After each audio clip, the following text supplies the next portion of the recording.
Shalom.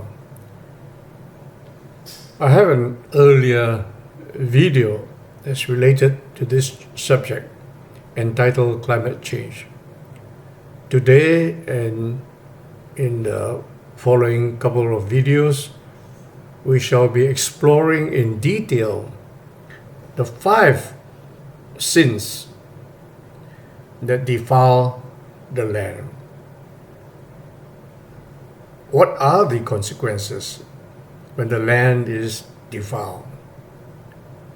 The Bible has a lot to say about the land vomiting out its inhabitants, land becoming desolate. So if you look at the world today, with the increasing number of internally and externally displaced people, we call them refugees, the numbers are growing by the day and pose a massive challenge to a lot of countries in the world besides the problems of the refugees themselves. Then look at the enormous desertification, that means land becoming desert, unsuitable for cultivation. The rapid decline in the fertility of the land, it threatens our ability to feed the increasing billions that populate the earth. Then the judgments that Yahweh will be putting upon the world because of these sins. We will look at the consequences and try to explain why some of the events you see in the book of Revelation are described in very, very gruesome terms. There's one, for example, which says that the blood that will be shed at Armageddon will rise up to the horse's bridle and extend for several furlongs. Could you imagine a sea of blood? Now, why is it so? Why is Yahweh judging? Will Yahweh be judging the world in this way? So if you follow the set of videos that I am embarking on beginning with today's video, you will be able to understand more of these phenomena. Let's begin with the book of Isaiah, chapter 24, reading from verses 1 to 6. Behold, Yahweh makes the earth empty and makes it waste, and turns it upside down, and scattereth abroad the inhabitants thereof. And it shall be, as with the people, so with the priest, as with the servant, so with his master, as with the maid, so with the mistress, as with the buyer, so with the seller, as with the lender, so with the borrower, as with the taker of usury, so with the giver of usury to him. Verse 3, the land shall be utterly emptied and utterly spoiled, for Yahweh has spoken this word. The earth mourneth and fadeth away, the world languishes and fadeth away, the haughty people of the earth do languish. The earth also is defiled under the inhabitants thereof, because they have transgressed the laws, changed the ordinance, broken the everlasting covenant. Verse 6, therefore has the curse devoured the earth, and they that dwell therein are desolate. Therefore the inhabitants of the earth are burned, and few men left. Next you turn to Revelation chapter 11, reading from verses 16 to 18. And the 24 elders which sat before God on their seats fell upon their faces and worshipped God, saying, We give thee thanks, O Lord God Almighty, which art and was and art to come, because thou hast taken to thee thy great power and hast reigned. Verse 18, the nations were angry, thy wrath is come, and the time of the dead, that they should be judged, and that thou shouldst give reward unto thy servants, the prophets, and to the saints, to them that fear thy name, small and great, and shouldst destroy them which destroy the earth. Unquote. All right, so what are the 5 sins or 5 areas of sin that defile the land? Let me enumerate them first, then we go into the details. Number 1, or A, idolatry. B, fornication and adultery. C, shedding human blood. D, neglecting the land Sabbath. E, transgressing laws and breaking covenants. Let me begin with the first, idolatry. Idolatry pollutes the land. You return to Jeremiah or Yahweh, chapter 3 and verse 9. And it came to pass to the likeness of a whoredom that she defiled the land and committed adultery with stones and with stocks. In case you do not come across it, but across the Bible, particularly the Old Testament, idols are described as being made of wood and stone, carvings made by men for them to worship, representing their gods. But here in this passage in Yahweh, Yahweh likens idolatry or likens the worship of idols to be akin to adultery and prostitution. If you think of it this way, that we are under allegiance to Yahweh, to our God, but if we turn to false gods, we are guilty of adultery and prostitution. The second one is not difficult to understand. If you think of people going to their idols and asking for favors, and return for favors, they give themselves to the worship of those false gods.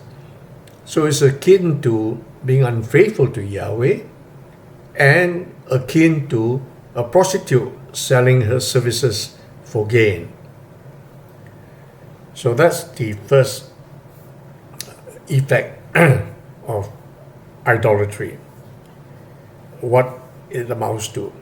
And secondly, it defiles the land.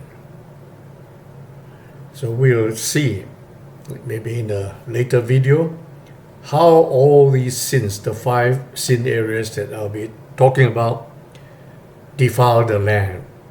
And what are the consequences, the judgments of Yahweh that we should expect and we find validated by biblical prophecy. Let me for a moment turn to another passage, and this time in the book of Ezekiel, chapter 36, verses 16 and 17. Moreover, the word of Yahweh came unto me, saying, Son of man, when the house of Israel dwelt in their own land, they defiled it by their own way and by their own doings. Their way was before me as the uncleanness of a removed woman.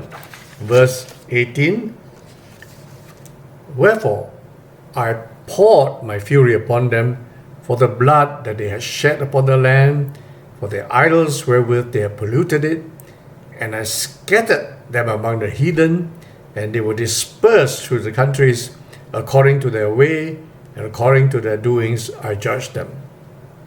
So, important point to note here, the pick up here from Ezekiel, is that to Yahweh, idolatry stings like a woman's monthly menses.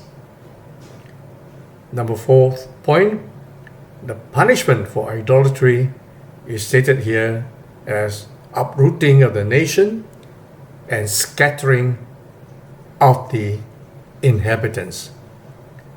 So in other words, the nation will cease to exist. Number 2, the inhabitants become refugees. Let's turn to the book of Acts, chapter 15, reading from verses 19 to 21.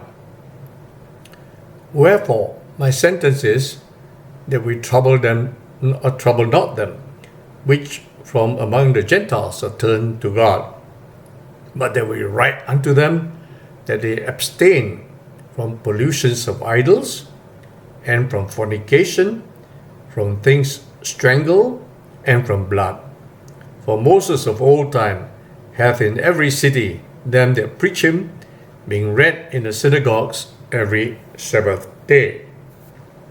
So we find here that the first council at Jerusalem had met shortly after the Gentiles began to come into the kingdom through the preaching of Peter to the household of Cornelius. So the first council at Jerusalem had to consider a very important issue.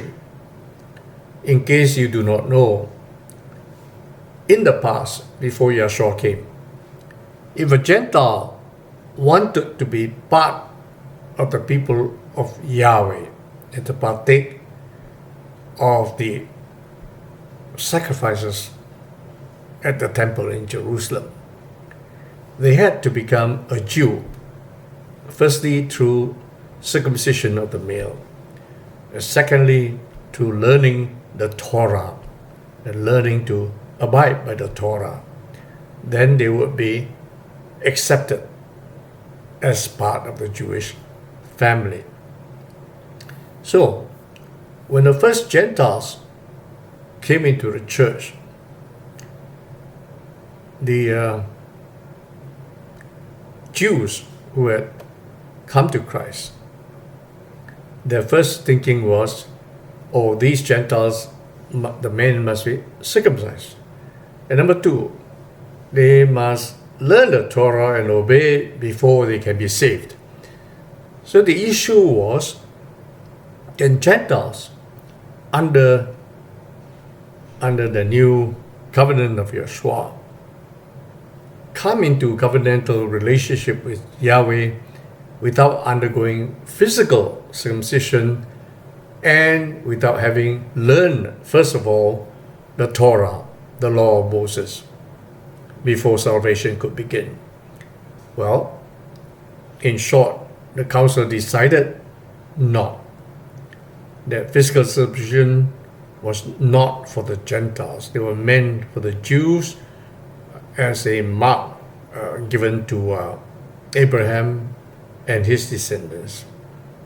The more important issue is not physical circumcision even for the Jews, but rather is circumcision of the heart.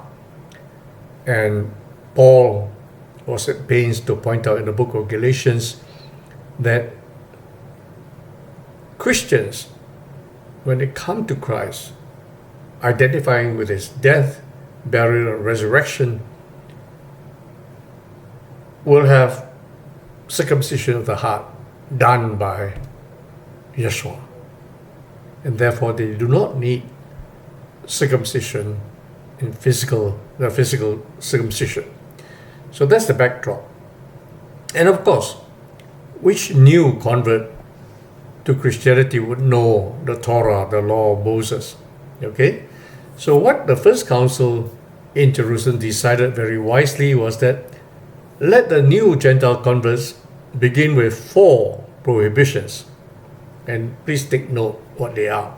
pollutions of idols, fornication, which of course will include adultery, things which are strangled, that means not properly slaughtered, and from blood. Blood is a prohibition to eat blood, for example. It would include the shedding of blood, shedding of innocent blood, and so on. Okay.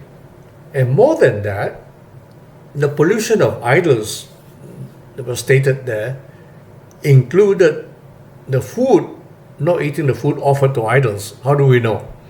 If you go further down in Acts chapter 15, we read verses 27 to 29. We have sent therefore Judas and Silas, who shall also tell you the same things by mouth. For it seemed good to the Holy Ghost and to us to lay upon you no greater burden than these necessary things, that they abstain from meats offered to idols, from blood, from things strangled, from fornication, from which if you keep yourselves, you shall do well, fare ye well. Here, the pollutions of idols narrows down or highlights the meats offered to idols, that they were not to partake of. Of course, neither to present to idols at all.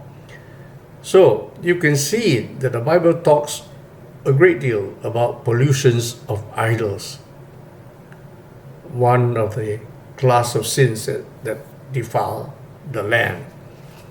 Let's go to the second category, fornication and adultery. The words fornication and adultery connote different things. Okay, we shall see explicitly what they refer to, because the biblical definition of adultery is not what we, in layman's terms, dictionary terms, consider as adultery. In the ordinary language, people think adultery is a married man or woman having sex with somebody else. But the Bible is much more specific about adultery. Then fornication covers a whole lot of sexual sins, including LGBTQ type of sins. So let's look at a very important passage in Leviticus chapter 18. This is a very important chapter if you want to be holy before Yahweh. There's no other way to be holy. Leviticus 11 is another chapter about food prohibitions that also has to do with holiness. Because we all commanded, be holy, for I am holy. Peter the apostle wrote about it, quoted this verse, and the first instance of this injunction is in the book of Leviticus, chapter 11, about prohibitions of eating unclean food. Okay, so please take note. One day we'll come back and revisit this in some other manner. So let's deal with the subject of the sin of fornication or adultery. I'll take you through some lengthy passages, but bear with me.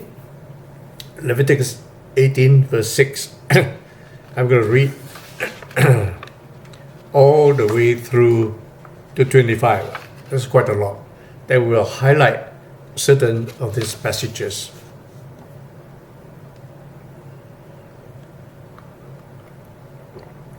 So Leviticus 18 verse 6. None of you shall approach to any that is near of kin to him to uncover their nakedness. I am Yahweh. Verse 7. The nakedness of thy father, the nakedness of thy mother, shall thou not uncover. She is thy mother, thou shalt not uncover her nakedness. Verse 8. The nakedness of thy father's wife shall thou not uncover. It is thy father's nakedness. 9. The nakedness of thy sister, the daughter of thy father, daughter of thy mother, whether she be born at home or born abroad, even their nakedness thou shalt not uncover. Verse 10. The nakedness of thy son's daughter or their daughter's daughter, even their nakedness thou shalt not uncover, for theirs is thine own nakedness. Verse 11. The nakedness of thy father's wife's daughter, begotten of thy father, she is thy sister, or rather stepsister. Thou shalt not uncover her nakedness. Verse 12. Thou shalt not uncover the nakedness of thy father's sister. She is thy father's near kinswoman, your aunt. Leviticus 18:13. Thou shalt not uncover the nakedness of thy mother's sister, for she is thy mother's near kinsman. So let's go to 14. Thou shalt not uncover the nakedness of thy father's brother. Thou shalt not approach to his wife, she is thine aunt. 15. Thou shalt not uncover the nakedness of thy daughter-in-law, she is thy son's wife. Thou shalt not uncover her nakedness. 16. Thou shalt not uncover the nakedness of thy brother's wife, it is thy brother's nakedness. 17. Thou shalt not uncover the nakedness of a woman and her daughter, neither shalt thou take her son's daughter or her daughter's daughter to uncover her nakedness, for they are near her kinswoman, it is wickedness. 18. Neither shalt thou take a wife to her sister to vex her, to uncover her nakedness beside the other in her lifetime. 19. And thou shalt not approach unto a woman to uncover her nakedness, as long as she is put apart for her uncleanness. 20. Moreover, thou shalt not lie carnally with thy neighbor's wife to defile themselves with her. 21. And thou shalt not let thy seed pass through the fire to Molech, neither shalt thou profane the name of thy God. I am Yahweh. 22. Thou shalt not lie with mankind as with womankind, it is abomination. 23. Neither shalt thou lie with any beast to defile thyself therewith, neither shall any woman stand before a beast to lie down thereto, it is confusion. 24. Defile not ye yourselves in any of these things, for in all these the nations are defiled which are cast before you. 25. And the land is defiled. Therefore do I visit the iniquity thereof upon it, and the land vomited out her inhabitants. So here again, look at the verse 25. Adultery and fornication defiles the land. And the result is the land vomits out her inhabitants, refugees, internally and externally displaced persons. So let's look at the sexual sins which are listed. First of all, a note about the Hebrew idiom, uncovering the nakedness, is a Hebrew idiom for having sexual intercourse. You understand? So when you read about Noah and his sons, Noah, after drinking wine, Ham uncovered his father's nakedness. If you check against Leviticus 18 that we read just now, in effect it's saying that Ham had sex with his own mother. And for that reason, because of that, the product of the sexual union was Canaan. So Canaan was cursed rather than Ham, right? Otherwise it doesn't make sense. If Ham merely saw Noah naked and laughed at him, he should have been punished. But no, there was a product of the process of sin there, Canaan. And he and all the Canaanites were doomed by Yahweh. Men, women, children, including the livestock. Okay.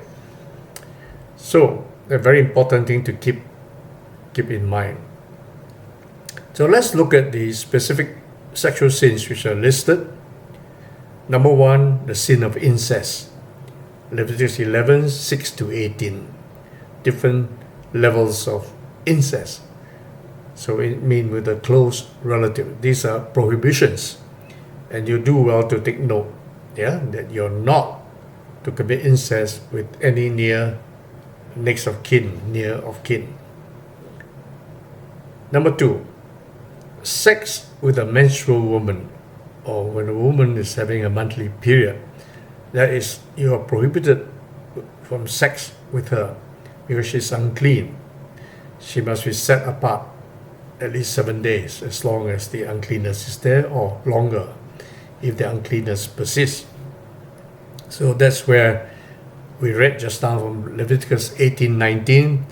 Also, thou shalt not approach unto a woman to uncover her nakedness, as long as she is put apart for her uncleanness. Here you will find that people in the world violate this over and over again, right? You can see all kinds of YouTube videos that suggest this is being done. Don't watch them, but you know that these exist. That pollutes the land. Number 3, adultery. I warned you earlier that the biblical definition of adultery is different from common understanding of adultery. Biblically, adultery is defined by a married woman. The focus is a married woman having sex with a man other than her husband. It doesn't refer to a married man having sex with some other woman unless it is a married woman. Do you understand? The focus of attention in adultery is always a married woman. Think of King David and Bathsheba. When he first had sex with her, he committed adultery with her because she was still another man's wife. Do you understand this? That's why the sin was so severe. And of course, David compounded this by telling lies, cheating the husband of Bathsheba, and putting him to death. He committed murder as well. Okay, so that's adultery, and it's taken very seriously. Thou shalt not, verse 20, thou shalt not lie carnally with a neighbor's wife to defile themselves with her. You get defiled, the land gets defiled. The number 4th area of sexual sin we can describe as homosexuality, or in modern parlance, LGBTQ. Verse 22 of Leviticus 18, thou shalt not lie with mankind as with womankind, it is abomination. So men with men, woman with woman, all prohibited. Number 5, bestiality, sex with animals. Verse 23 of Leviticus 11, neither shalt thou lie with any beast to defile themselves therewith, neither shall any woman stand before a beast to lie down thereto. It is confusion. Notice, it is confusion. If you want to understand mental illness, well, here, one of the causes of mental illness is bestiality. And when you have these sins of your forefathers involving bestiality, you can expect mental illness to be a problem for the generations to follow. So that's bestiality. Okay, so now we have dealt with 2 categories of sins that defile the land: idolatry, followed by fornication and adultery. Next, the 3rd one is shedding human blood. So now this is not referring to blood shed by armies, because when nation defends itself against an invader, blood is shed. No, that is not in view at all. This has to do with private shedding of human blood, murder in other words. If you turn to the key passage in book of Numbers,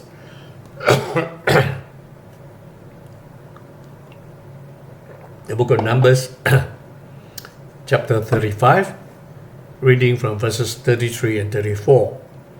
So you shall not pollute the land wherein you are, for blood it defiles the land, and the land cannot be cleansed of the blood that is shed therein, but by the blood of him that shed it.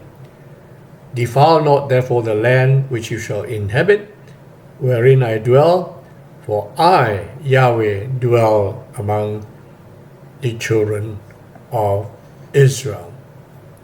Think of Cain and Abel.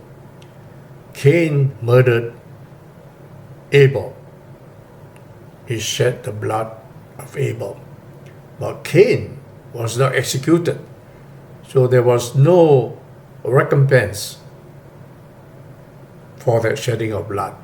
The land became polluted. Likewise, all countries where murderers are not executed, blood that they shed pollutes the land. But there's much more. If you turn to Psalms 106, 37 and 38, here they sacrifice their sons and daughters unto devils and shed innocent blood, even the blood of their sons and of their daughters, whom they sacrificed unto the idols of Canaan. The land was polluted with blood. You read the Bible about Baal worship. The hands of that idol was made of brass and big hands, and be heated up until red hot, and the babies would be placed upon that red hot hands and burned alive as a sacrifice to Baal. This is what Psalms 106 is referring to. Okay, so that tells us about what? That tells us about abortion. Abortion is sacrificing your unborn babies to Baal. That's right. That's right. Think about it. We'll come back to this later. So what we have seen is murder of adults, murder of young children or babies, to such defile the land.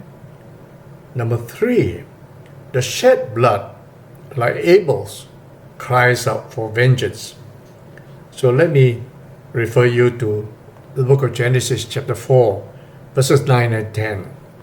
And Yahweh said unto Cain, Where is Abel thy brother? And he said, I know not. Am I my brother's keeper? And he said, What hast thou done? The voice of thy brother's blood cries unto me from the ground. For what? For vengeance. The blood can cry out to Yahweh for vengeance. So think of murderers who shed blood, abortionists that shed the blood of unborn babies. All this blood is crying out to Yahweh for vengeance. And he hears them, and very shortly retribution will follow. So, what do we see? Number 1, that abortion is sacrificing to devils. Number 2, that shed blood can only be cleansed by the blood of murderers. Next point, how many people have been murdered in each country in the world without the murderers being executed? Singapore is one of the rare countries in the world that still executes murderers by hanging, but that's execution. Most countries have abolished the death penalty to their own detriment, and that begins with America and all the European countries.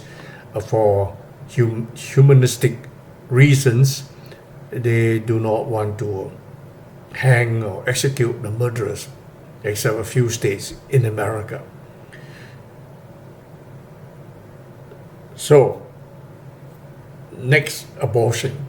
Let me just give statistics from America alone, because it is the leader in the country in terms of this atrocity called abortion.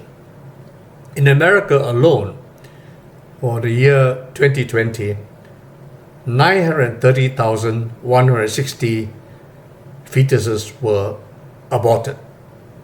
But look at the peak was in 1991, 1.5 million, before legislation changed or limited the number of abortions. 1.5 million. So imagine, to cleanse America each year, would have required the woman, the husbands or boyfriends, the doctors and nurses that were involved in the abortion to be executed. So if, let's say, in 1991, 1.5 million fetuses were aborted, how many millions of the adults that I mentioned, the woman, the husbands and their boyfriends, the doctors and nurses involved in the abortion clinics, many more millions would have had to be executed. That's right, to prevent the blood of the aborted babies from polluting the land. Let's look at the fifth sin. Let's see what I have there. Yeah, that's the fifth one.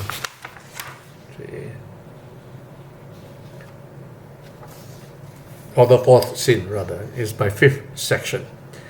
Neglecting the land Sabbath. So let me quote from Leviticus 25, verses 1 to 4.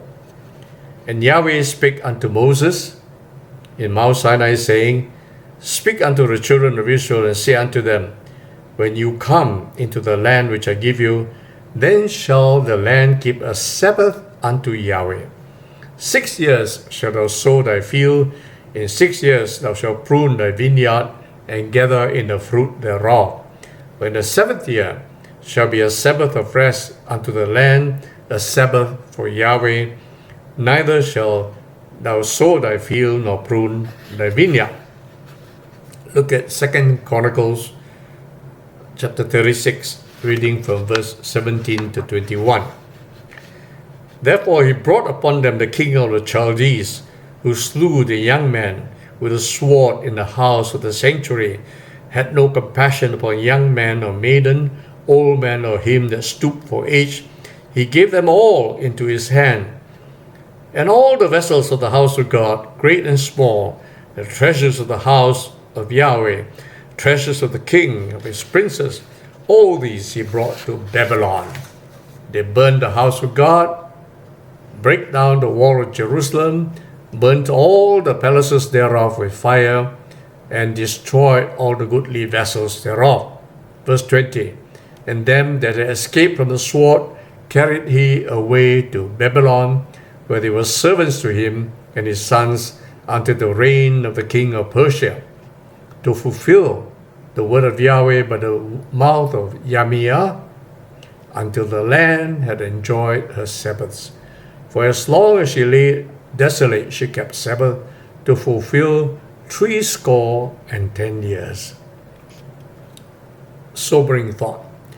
Failure to keep the land's Sabbath worldwide has led to infertility of the soil, infestation, and desertification. Number 2 point.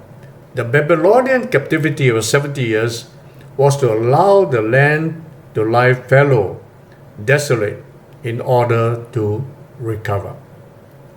Thirdly, virtually no country has kept the land's Sabbath. The result is the infertility of the soil and immense desertification in the entire world. The final sin, called transgressing laws and breaking covenants, we shall deal with in the next video, part 2 of this series that I shall be giving to you. Just give you a foretaste of it. You see, my friends, in Christian circles, that most preachers and most Christians think that the covenant given to Moses, the new covenant, and the ordinances thereof only apply to Israel and not apply to everybody in the world. I got bad news for you. You will see from Isaiah 24, the passage I read earlier, but we shall deal with in the next video. The whole world will be held accountable by Yahweh for all His laws, His ordinances, and His covenants. Even though they were given to or through Israel and Yeshua. Why is it so? Why is it so? Wait until the next video to find out. And you may be shocked to find out that you have to pay heed to the Torah, the so-called law of Moses, the so-called Old Covenant, New Covenant, and the everlasting covenant in the blood of Yeshua. How are all these related? See, lots of Christians do not know, for example, that the New Covenant they keep on quoting, and which the book of Hebrews talk about twice. The New Covenant is exactly the Old Covenant given on Mount Sinai, the same set of laws, but instead of being written on tablets of stone, they are now written on the hearts of men. Plus, some are given the Holy Spirit to guide them into obedience. But if you want to dismiss everything as Jewish or of Israel, then the New Covenant doesn't apply to you. And what about the covenant of Yeshua? This is a covenant in my blood, he said. Who was he addressing? The 12 apostles. They were all Jewish, weren't they? What did Yeshua say at the outset? I've come to look for the lost sheep of Israel. So think again. If you say it's all given to Israel, then you got nothing. Nothing in Christ. But is that true? Read Isaiah 24.